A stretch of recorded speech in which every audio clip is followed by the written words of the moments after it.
Hey guys, welcome back to my channel. So today I'm going to be showing you how to do double moss stitch. This is a great reversible pattern that alternates knit stitches and purl stitches to create a lovely and unique texture. It is worked in a repeat of 2 stitches and 4 rows, so on every 2 rows you reverse the pattern. If you like this video, make sure you give it a thumbs up and hit subscribe, and let's get into it. So today I am working on 5mm US size 8 needles from Wool & Gang, and these are made from mango wood. And I'm using this wool from Hobby, which is in this lovely lilac colour, which I will link below. To be able to work this pattern, you will need to know how to knit stitch and how to purl stitch, which I will just show you really quickly how you do that. To do a knit stitch, you have your work on the right side in your left hand, and your empty needle in your right hand, and you insert that needle underneath the first stitch. You want to pull your working yarn to the right, and you will wrap this underneath your right needle like so, and then you're going to pull this yarn over the top, and you will see that you will be creating a stitch here. All you need to do now is slide that right needle into that gap there and slide off, and that will be the same on your cast on as well. So it doesn't matter if you haven't already got some knitting, but that is how you do a knit stitch. So I've just got myself to a place where I can do a purl stitch. So what I'm going to do is bring my yarn into the middle of my work, so it's between both of my needles. I'm just going to shuffle my stitches along. My right needle I am just going to tuck in to the front of this stitch, like so. And my yarn is here in between my work, and I'm going to bring that up around the back, and it's wrapped around that right needle. Then all I'm going to do is insert that right needle into the gap here, the stitch on the left side, and pull it off. And that is how you do a purl stitch. So to get started, I've got 25 stitches, but you just want to make sure it is a multiple of 2 plus 1, so mine is 24 plus 1. And on our first row, what we are going to be doing is knitting the first stitch, and then doing a repeat of knit 1, purl 1, and knit the last 2 stitches. And the reason for that is because our first 2 stitches are going to be knitted, and this is how we create the border for our moss stitch. So I've just done my 2 knit stitches there. I'm going to move my yarn and purl. Move my yarn and knit 1. And I'm going to continue doing this until I am at the end of this row with 2 stitches remaining. Okay, and I have my 2 stitches remaining, so I'm just going to move my yarn back over to the right, and I am going to knit the stitches.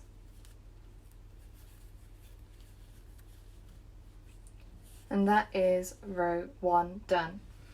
On row 2 we are working on the wrong side, so we're turning our work, and working on the wrong side means that what is a knit stitch on the right side becomes a purl stitch, and a purl stitch becomes a knit stitch.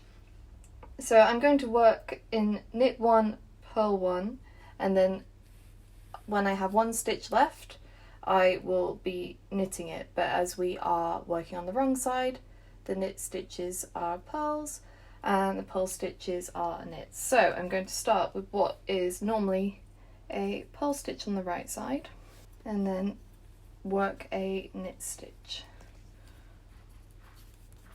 which is technically a purl. Once you get used to understanding the right and the wrong side, it does become a lot easier when it comes to reading patterns.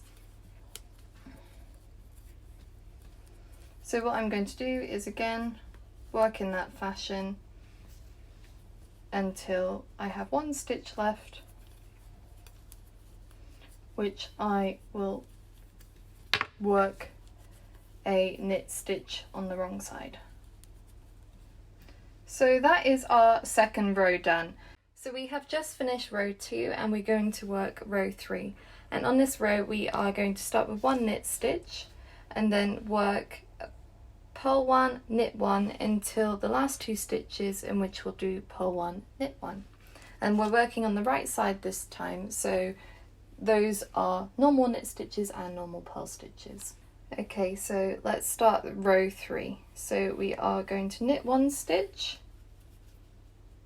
like so, and then we are going to work in purl 1, knit 1, until we have 2 stitches left.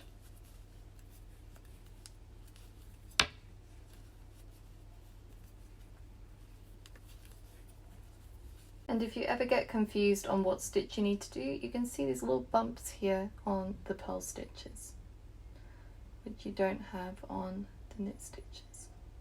Okay, so we have our last 2 stitches that we need to work, which we are going to do 1 purl stitch and 1 knit stitch. And this is creating our edging.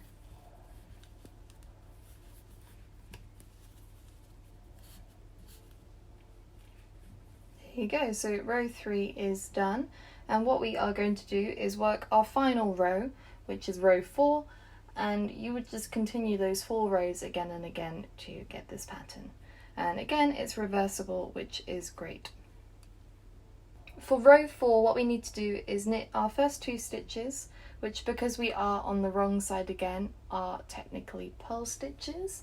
And then we are going to work in purl 1, knit 1. Again, that would actually be knit 1, purl 1 if we were working on the right side, until we have 1 stitch left, in which we are going to knit it, which again, we're working on the wrong side, so it is a purl stitch.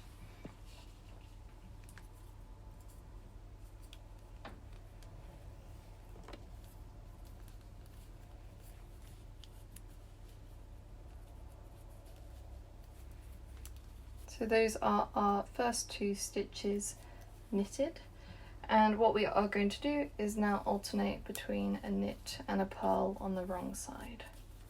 And we are going to work that way until we have 1 stitch left, and then that will be the end of our 4-row repeat. And one of my favourite things about double moss stitch is that you can't quite tell if you make a mistake, because of the nature of the pattern. So if you've got a couple of mistakes here and there, it's not the end of the world, which makes this really great for beginners. So I'm on my very last stitch of row 4, which is a knit stitch on the wrong side, so it's technically working a purl stitch.